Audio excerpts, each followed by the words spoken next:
ہم دیکھیں گے، ہاں ہم دیکھیں گے، لازم ہے کہ ہم بھی دیکھیں گے، ہم دیکھیں گے وہ دن کے جس کا وعدہ ہے، جو لوحے ازل میں لکھا ہے، ہم دیکھیں گے، لازم ہے کہ ہم بھی دیکھیں گے، ہم دیکھیں گے۔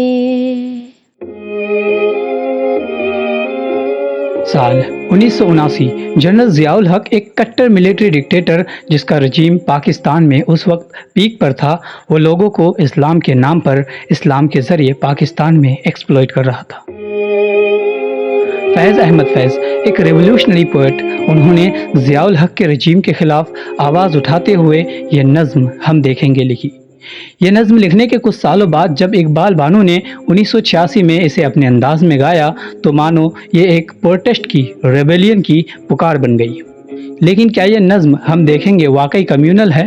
کیا یہ واقعی اسلامک ہے؟ کیونکہ آج کل تو اس پر یہی الزام لگ رہے ہیں نا کہ یہ کسی ایک مذہب کو گلوریفائی کر رہی ہے، اسے پروموٹ کر رہی ہے۔ لیکن صحیح معنوں میں یہ نظم کسی بھی طرح کے آپریشن کے خلاف، کمیونلزم کے خلاف پروٹیسٹ کی آواز ہے۔ اور آج کے ماحول میں جب یہ نظم ایک یونیورسل اینتھم بن گئی ہے تو یہ سمجھنا بہت ہی ضروری ہو گیا ہے کہ آپ اس کا صحیح مطلب، صحیح معنی سمجھے۔ اس پوڈ کاسٹ میں میں ہوں راج عالم اور یہ ہے راحت پروین جو آپ لوگوں کو یہ نظم پڑھ کر سنائے گی اور ہم ایک ایک مطلب سمجھنے کی کوشش کریں گے۔ اس پوڈ کاسٹ کو آگے بڑھاؤں، اس نظم کو آگے آپ کو سمجھاؤں، اس سے پہلے میں کچھ باتیں آپ سے شیئر کرنا چاہتا ہوں۔ اس نظم میں ایٹرنل ٹروتھ کی بات کی گئی ہے۔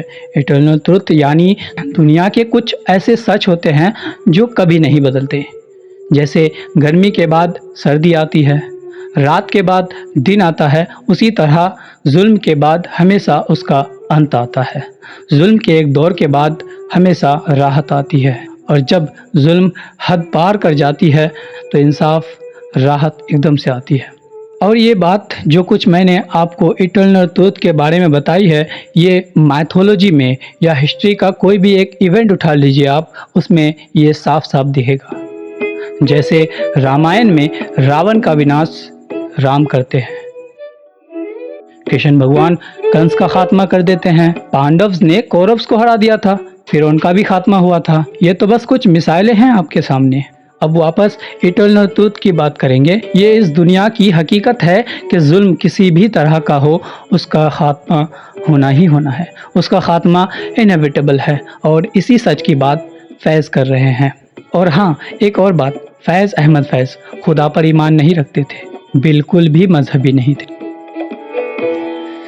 ہم دیکھیں گے، ہاں ہم دیکھیں گے، لازم ہے کہ ہم بھی دیکھیں گے، ہم دیکھیں گے وہ دن کے جس کا وعدہ ہے، جو لوحے ازل میں لکھا ہے، ہم دیکھیں گے، لازم ہے کہ ہم بھی دیکھیں گے، ہم دیکھیں گے۔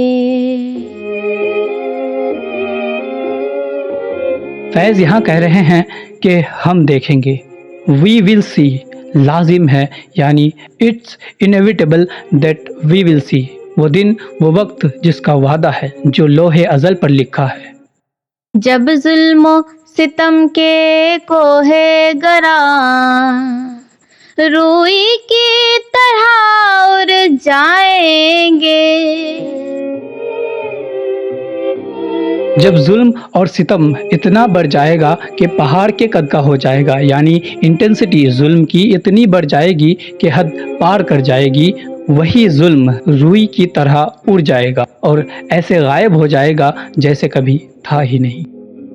ہم محکوموں کے پاؤں تلے یہ دھرتی دھر دھر دھڑکے گی، اور اہل حکم کے سروں پر جب بجلی کر کے گی ہم دیکھیں گے. ہم محکوم یعنی اوپریسڈ لوگ جب کھڑے ہوں گے تو دھرتی ہل جائے گی، یعنی جب دبائے گئے لوگ ظلم کے خلاف کھڑے ہوں گے تب ظلم کرنے والوں کے پاؤں تلے زمین کھسک جائے گی، تب ہم دیکھیں گے. جب عرض خدا کے کعبے سے سب بت اٹھوائے جائیں گے، ہم اہل صفا مردود حرم مسند پر بٹھائے جائیں گے. جب زمین کے کعبے سے سب بت یعنی فالس آئیڈیالوجی ہٹا دیے جائیں گے تب ہم اہل صفا مردود حرم مسند پر بٹھایا جائے گا.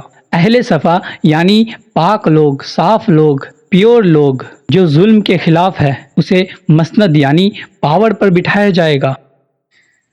بس نام رہے گا اللہ کا جو غائب بھی ہے حاضر بھی، جو منظر بھی ہے ناظر بھی. بس نام رہے گا اللہ کا جو غائب بھی ہے حاضر بھی. فیض یہاں اللہ کا ذکر ایک سمبل کے طور پر استعمال کر رہے ہیں جو سچائی اور انصاف کی نشانی ہے، یعنی ظلم کا انت ہوگا اور سچائی اور انصاف کا راج ہوگا. اٹھے گا انالحق کا نعرہ جو میں بھی ہوں اور تم بھی ہو، اور راج کرے گی خلق خدا جو میں بھی ہوں اور تم بھی ہو. ہم دیکھیں گے، لازم ہے کہ ہم بھی دیکھیں گے، ہم دیکھیں گے.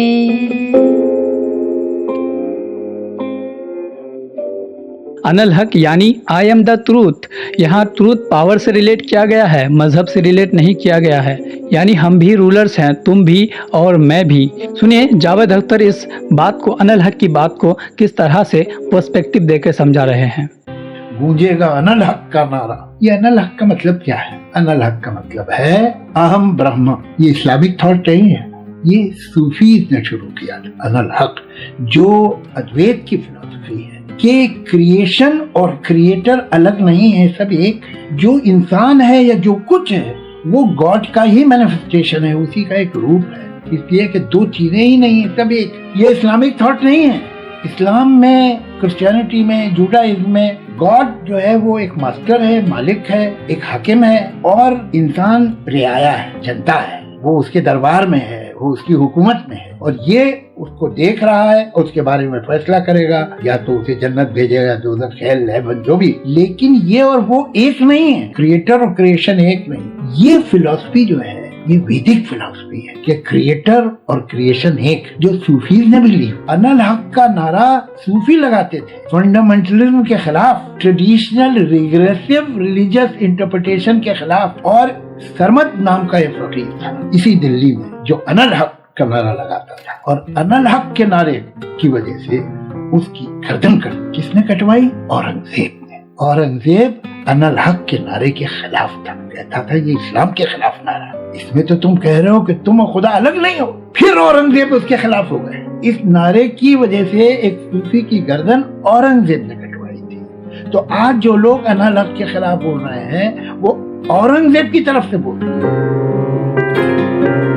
ہم دیکھیں گے اس نظم میں فیض یہ ہرگز نہیں کہہ رہے ہیں کہ اسلام کا راج ہوگا یا اللہ کا. اللہ کو انہوں نے ایک سمبل کے طور پر، ٹروتھ اور جسٹس کے طور پر استعمال کیا ہے. یہ نظم ایک ایسی نظم ہے جو دنیا میں ظلم اور انیکوالٹی کے جواب میں ہمیشہ گونجے گا.